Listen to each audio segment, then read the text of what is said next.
Hi, today we're talking about children who can clearly read quite competently. When they read to you, they're getting through the text, they're quite accurate, but they have very low comprehension, particularly when they're reading independently and silently. They find it very hard to get meaning from the text, and of course, reading without extracting meaning from the text is a waste of time and inevitably very boring, and so these often become reluctant readers, even though technically they are competent readers. So what is going on?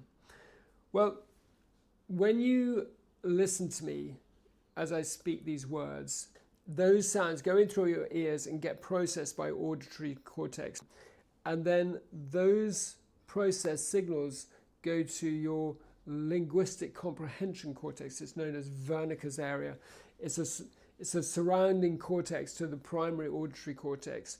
And what that does is it processes the sounds and makes semantic sense out of them. So if I was speaking some language you didn't understand, there would just be this jumble of sounds. It would have no meaning. But once Wernicke's area is trained in making sense of those sounds, then you get meaning. And you can pass that meaning to your frontal lobe and start to think about it. So when these children are reading, they are doing all of the decoding of letters and letters patterns to sound, working out the words.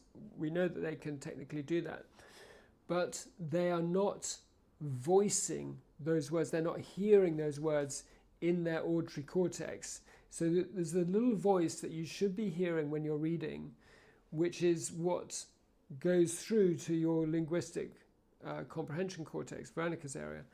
And if that is not happening, then you cannot understand what you've just read.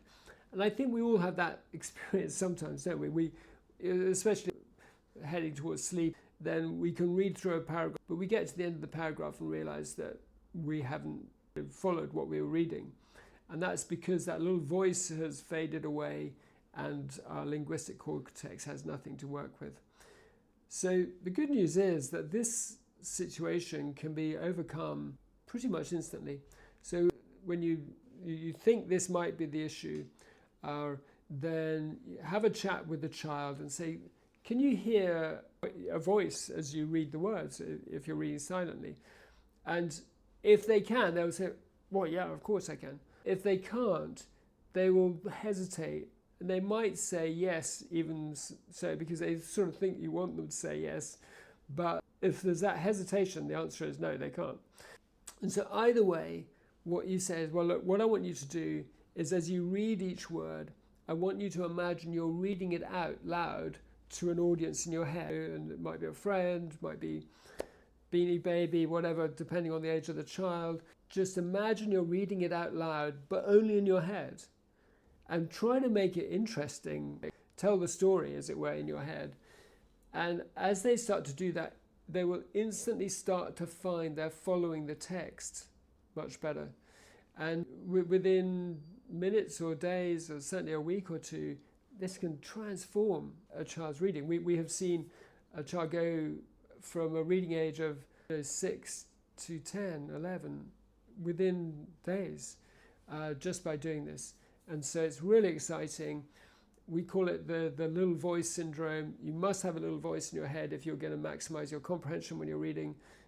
This is a crucial check to do as somebody's developing their reading, and it's very easy to fix. So my name's David Morgan. I run All Aboard Learning. We have a lot of literacy resources on our allaboardlearning.com site. I hope this has been really helpful. We have a whole series of videos called The Little Secrets of Reading Success. If this has been useful, then subscribe and you can see those other ones. If it's been useful and you think other people might be interested, please do share it. If you have any questions, make contact with us at All Aboard Learning.